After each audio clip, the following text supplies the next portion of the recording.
오늘 장의 중심이 될 중요한 이슈앤 전략을 통해 정리해보겠습니다. 야천투자연구소 남인호 소장, 유진투자증권 김영재 이사, 에르넨스홀딩스 김성윤 대표, IM증권 이화진 과장과 함께합니다. 네 분 어서 오세요. 네, 첫 번째 소식 원달러 환율 이야기입니다. 원달러 환율이 2주 만에 1,470원대로 다시 올라왔습니다. 연준의 금리 인하 속도 조절론이 고개를 들면서 달러화가 강세를 나타내고 있는 건데요. 참 지금 누구보다 머리가 아픈 사람이 한 사람 있습니다. 바로 이창용 한국은행 총재일 텐데 환율 안정이냐 경기 부양이냐 남인호 소장님의 견해가 좀 궁금해지네요. 네, 금년 2025년 들어서 우리 주식시장이 비교적 순풍을 보였죠. 그런데 요즘 암초를 만났습니다. 방금 이은행급 말씀 주신 대로 환율이 또다시 1,470원까지 올라갔습니다. 물론 지난번 고점보다는 아래입니다만 굉장히 위협을 하고 있는데요. 그 가장 큰 이유가 뭐죠? 달러가 워낙 강하다는 거죠. 이제 1월 달에 있을 미국 FOMC에서 금리 동결 가능성 몇 프로입니까? 97%입니다. 그게 무슨 얘기죠? 지금같이 금리를 계속 내리면 우리가 조금 환율의 여유가 있는데 금리를 동결시키면 우리 한국은행에서 더 이상 금리 조절하기가 쉽지 않아 보입니다. 자, 전략 바로 들어가겠습니다.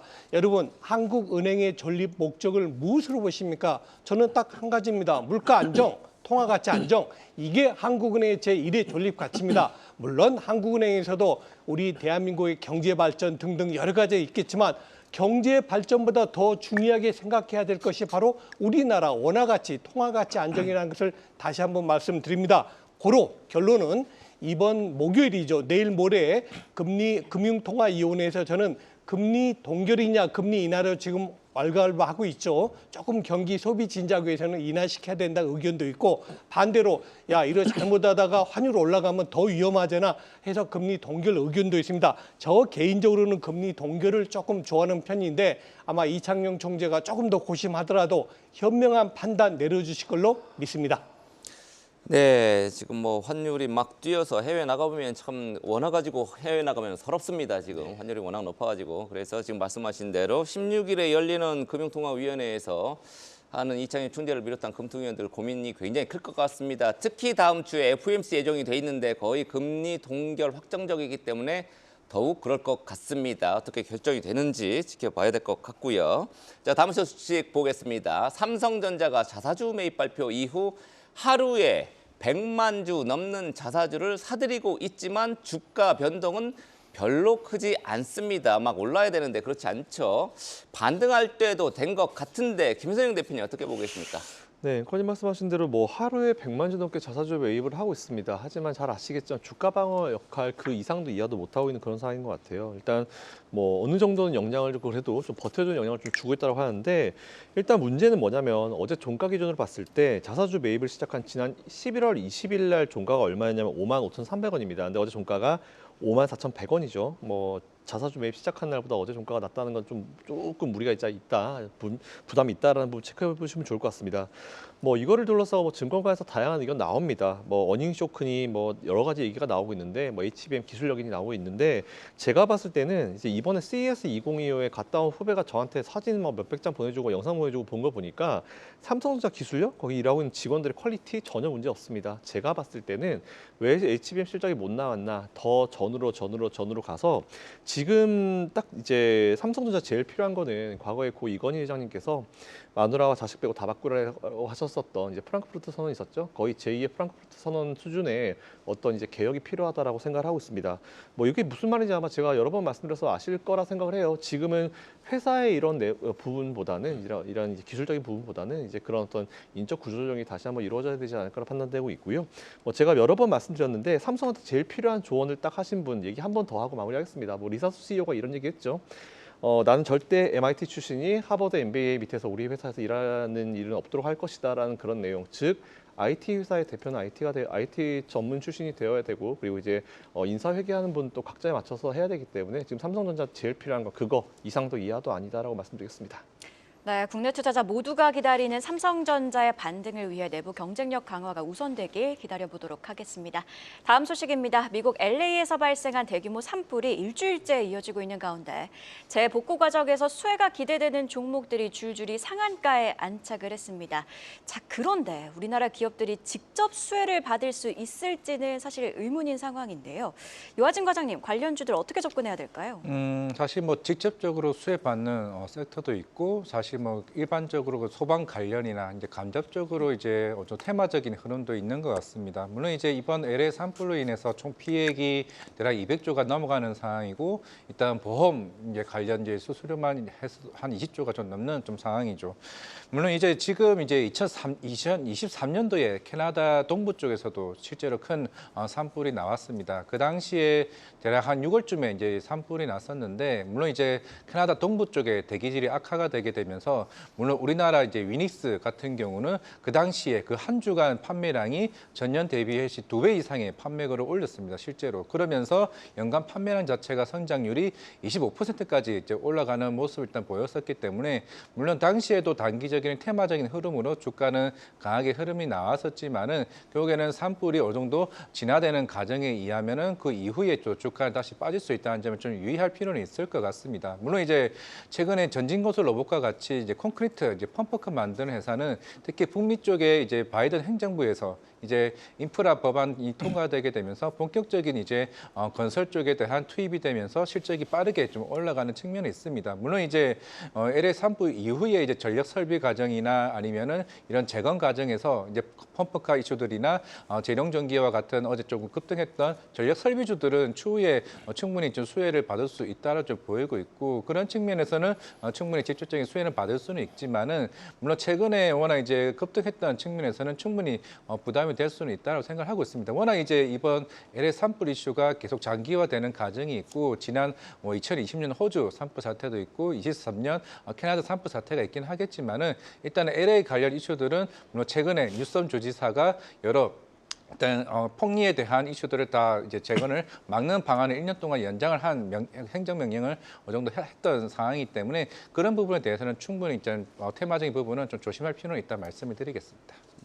예, 산불 관련해서 여러 가지가 있을 텐데 뭐 청정기도 있을 거고 뭐 건설 인프라 관련도 있을 거고 단기적으로 많이 뛰긴 했는데 전체적으로 어떤 쪽이 그래도 조금 또 좀 낫다고 보십니까? 어떤 재건 관련입니까 역시? 네, 일단은 뭐 재건 관련 콘크리트 펌프카 만드는 전진고속 로봇이 일단 1순위일 것 같고 그리고 이게 또 산불이 점점 다른 쪽으로 또 이제 확산되는 측면이 있는 상황이기 때문에 그렇다면 대기질에 대한 이슈들이 이제 계속 강화된다라고 한다면은 공기청정기 같은 이제 위닉스 같은 회사들도 예전에 이미 그때 판매량이 빠르게 좀 올라왔던 측면이 있기 때문에 직접적인 수혜도 한 번은 나올 수 있을 것 같습니다. 네, 전기 뭐 변압기 관련된 종목들도 많이 급등을 한 상황이긴 합니다.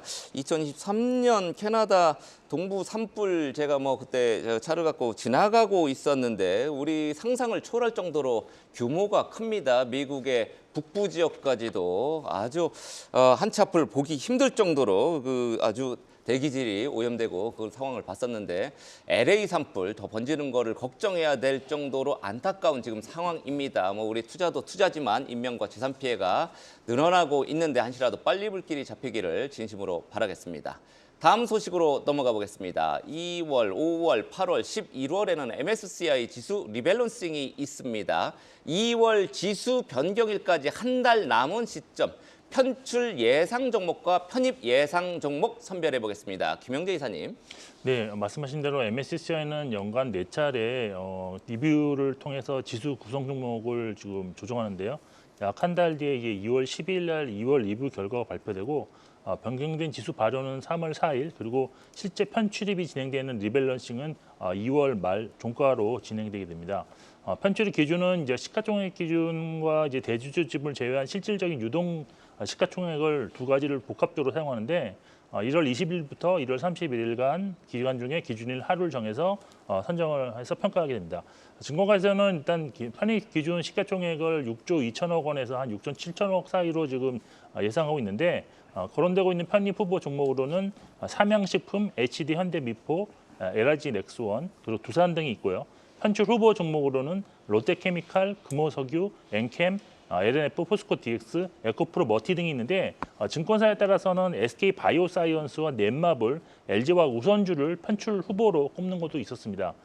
편입 후보 중에서 아직 기준 시가총액을 달성하지 한 종목은 없기 때문에 다음 주 후반까지 한 종목에 따라서 약 10%에서 30% 정도 주가 상승이 좀 추가적으로 필요한 상황인 반면에 편출의 경우에는 이미 기준에 충족하는 종목이 대부분이라 큰 주가 상승이 없다면 많은 종목들이 편출될 것으로 전망되고 있습니다. 현재 주가 수준과 향후 전망 등을 고려해 봤을 때 삼양식품 편입 가능성이 좀 높다고 보이는데 만일 여기서 주가가 조금 더 상승한다면 MSCI 편입 기대감으로 이것이 또 수급을 몰고 들어와서 추가 상승할 가능성도 좀 열어두실 필요가 있다라고 보고 있습니다. MSCI 정기 리뷰를 이용한 투자 전략으로는 보통은 편출입 종목이 확정된 이후에 리밸런싱 직전까지 미리 해당 종목을 매매하는 경향이 많은 관계로 편입 종목은 2부 결과 직후에 매수해서 리밸런싱 직때 매도하는 전략이 유효할 것이고 또 편출 종목의 경우에는 신규 매수는 좀 리밸런싱 이후에 좀 매수를 하는 좀 전략이 좀 생각해 볼 수 있을 것 같습니다. 그런데 이제 편출 종목 중에서 리밸런싱 규모 대비 하루 평균 거래 대금이 적은 종목의 경우에는 주가 변동성 확대가 좀 심할 수 있을 것으로 예상돼서 매매에 좀 주의가 필요할 것인데 거론되는 편출 후보 종목들 중에서 최근 한 달간 거래 대금이 가장 적은 종목은 하루 평균 63억 원이 거래되고 있는 롯데케미칼이라는 점도 참고하시면 좋을 것 같습니다. 추가 하락 가능성 염두에 둬야 된다는 얘기죠? 네, 이제 변동이 확대되니까 이제 그 이후에 이제 신규 매수를 하실 분들은 그 리밸런싱 이후에 좀 매수를 고려하시는 것이 좋을 것 같습니다. 네, 이렇게 MSCI 지수 리밸런싱 잘 참고하셔서 투자 전략 세워보시길 바랍니다. 이어서 오늘 아침에 나온 가장 빠른 리포트 확인해보고 오시죠. 박정은 캐스터가 준비했습니다.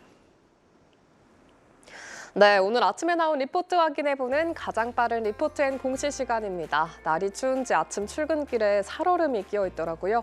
오늘 날씨도 증시도 더 따뜻해지길 바라면서 오늘장 발행된 리포트들 체크해 보겠습니다.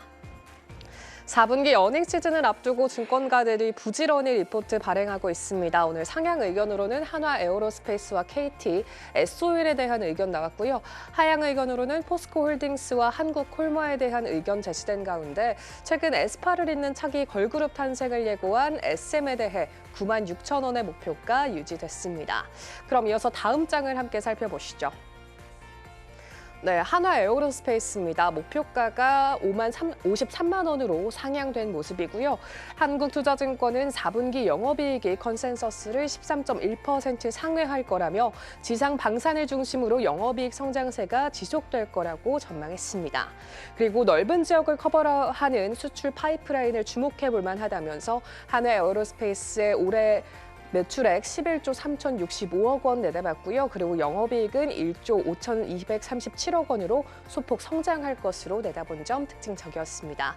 그리고 이어서 다음 리포트도 체크해 보시죠. S-오일입니다. SK증권은 오늘 S-오일의 목표가를 8만 원에서 8만 5천 원으로 상향 조정했습니다. 목표가를 상향하면서 영업이익 동안 1분기에 3,398억 원으로 늘어날 것으로 내다봤고요. 4분기에 비해서 매출 또한 큰 폭으로 늘어나면서 2천억 원 이상 상향할 것으로 전망했습니다. 올해 전년비에 대비해서 환율과 유가 하락이 완화될 전망이라면서도 가스 가격의 강세가 지속될 거라며 난방유의 수요 확대 예상한 점 특징적이었습니다. 지금까지 가장 빠른 리포트앤 공시 박정원이었습니다. 네, 이번에는 수급 관련된 이슈들 체크해 보도록 하겠습니다. 5개월 동안 계속된 팔자 행진을 멈추고 올해 들어 매수세로 돌아온 외국인 투자자. 물론 어제는 코스피를 8천억 원가량 팔면서 지난주 매수분의 절반가량을 던지기는 했는데요. 그래도 외국인 투자자들의 포트폴리오를 주시한다면 좀 도움이 될 것 같습니다. 남인호 소장님, 어떤 종목들을 담았나요? 네, 그렇습니다. 사실 작년까지만 해도 우리나라 주식시장 워낙 안 좋았기 때문에 특히 외국인들의 매도가 너무 컸지 않습니까? 금년 들어서 외국인이 조금씩 변화된 모습 보고 있습니다. 그렇다고 해서 무조건 많이 내려간 주식을 사는 게 아닙니다. 외국인들이 매수한 데는 분명히 이유가 있다 이렇게 보시면 되겠습니다. 한번 투자 포인트 3가지로 요약해 보겠습니다. 가장 큰 건 일단 한국 증시가 저평가됐다고 보고 있고요. 지금 자료화면 나오고 있습니다만 일부 종목 봐보십시오. 대부분 외국인 투자가들의 지분율이 변화한다. 즉 매수를 더 많이 한 종목군들의 주가 상승률 보이시죠. 종합주가지수는 한 5% 올랐는데 반해서 이들 종목군들을 보십시오. 적게는 5%, 많게는 20% 이상 올랐지 않습니까? 그만큼 외국인들의 지분 변화가 중요하다는 말씀드리겠고요. 다음에 우리가 많은 분들이 좀 뭐랄까 걱정하신다 그럴까요? 다음 주 월요일이죠. 우리 시간 다음 주 화요일 날 미국의 트럼프 대통령 2기 행정부가 출범합니다.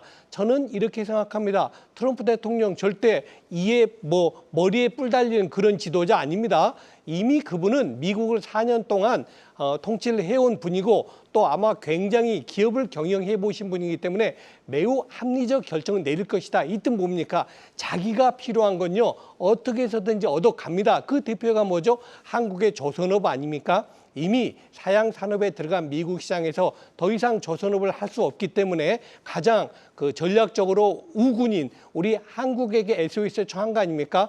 한국의 조선업이 우리 미국을 도와달라. 그래가지고 MRO 유지, 보수, 운영을 모두 다 우리 한국에 일임하다시피 했습니다. 아마 또 한 가지가 뭐죠? 방산입니다. 이제 더 이상 미국은 탱크 만들고 이런 걸로 돈 안 씁니다. 가장 최첨단적으로 가고 있기 때문에 그런 부분은 한국 시장이 매우 좋은 파트너가 되지 않을까 싶습니다. 마지막으로는 지난번에 정용진 회장도 만났습니다만 일단 우리 K푸드를 비롯해서 한국이 전 세계에서 가장 앞선 가성비 있는 품목이 많죠. 대표적인 게 라면을 비롯한 음식료품 아니겠습니까? 요들 종목들도 저는 트럼프 2기 행정 때 매우 눈여겨봐야 된다. 자, 이제 투자 전략 들어가겠습니다.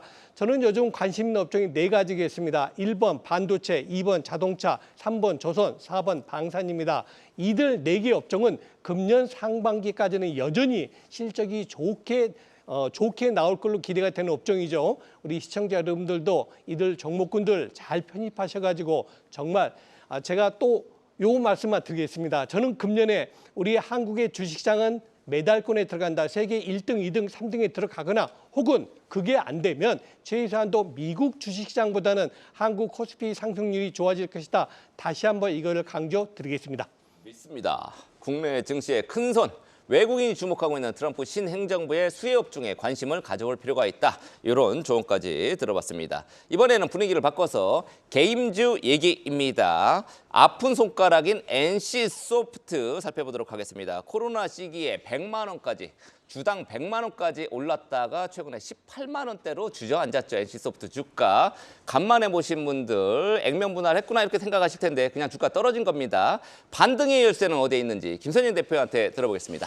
아마 저같이 게임 좋아하시는 분들은 이제 처음에 주식 시작할 때 이제 NC소프트 한 번 다 사고 시작하셨을 겁니다. 처음에 상장했던 날 정확하게 기억이 나는데 2000년도 7월이었어요. 저도 그때 주식 투자하고 있었기 때문에 우리에게는 거의 난 소녀시대가 좋아서 SM사 거의처럼 이제 게임들이 이제 리니지 좋아서 NC소프트사 거의 이런 느낌의 기업이었는데 그때 당시에 이제 PC방에서 스타크래프트를 이어서 이제 PC방 페인을 만들었던 주요 게임 2개로 나눴죠. 그런 게임이었다 보시면 될 것 같습니다. 저는 아직까지 그 아툰 서버에 힘만 찍었던 캐릭터가 아직 기억이 나는데 그리고 아이온 캐릭터가 기억이 나는데 안타까운 거는 제 주식 관심 종목에서 사라진 지는 5년이 넘었다라는 부분 체크해 보시면 좋을 것 같습니다.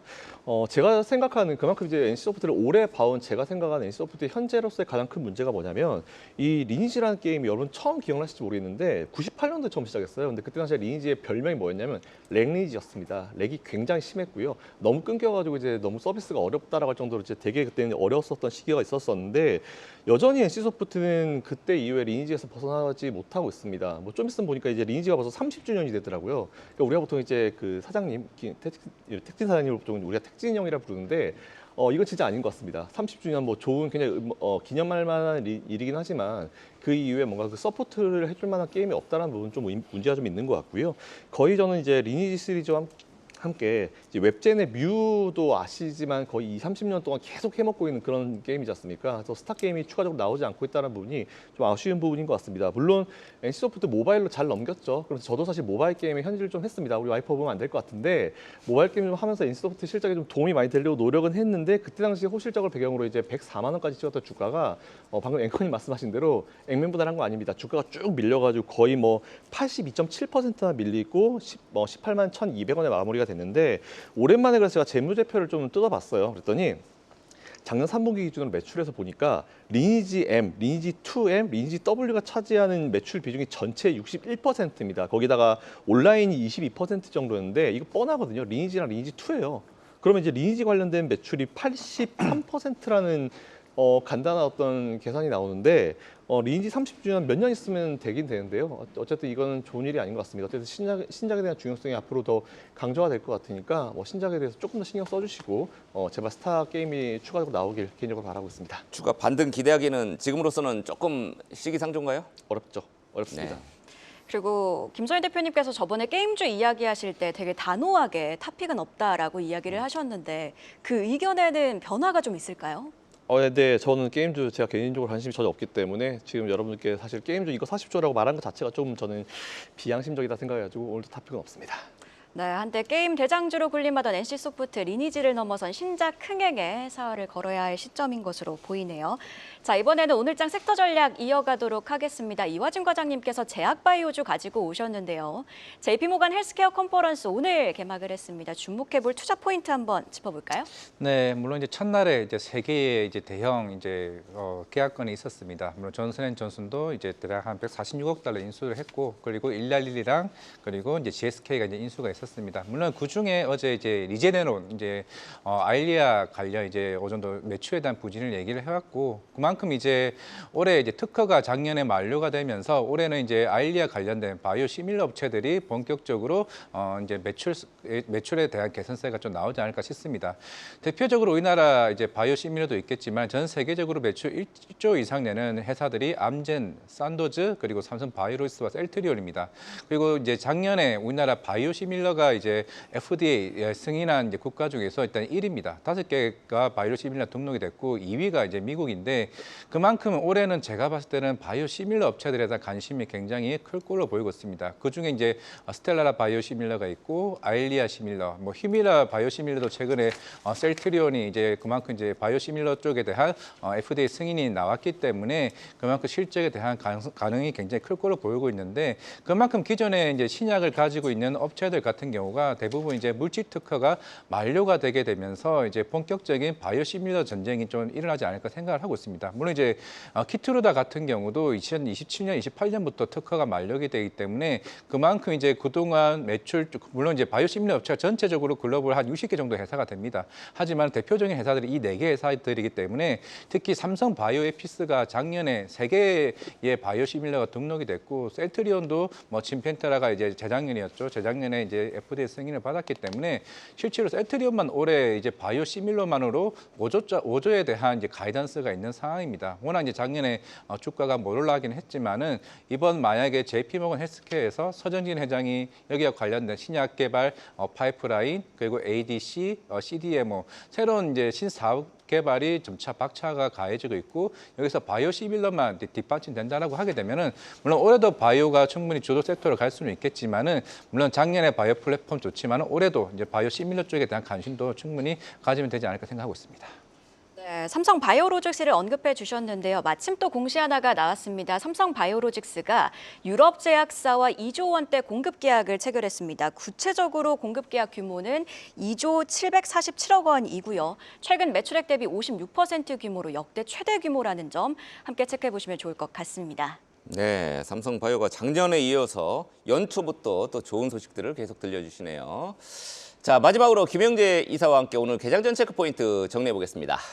네, 오늘 밤 미국 12월 생산자 물가 지수가 발표되는데 예상치는 전월 대비 0.3% 증가인데요.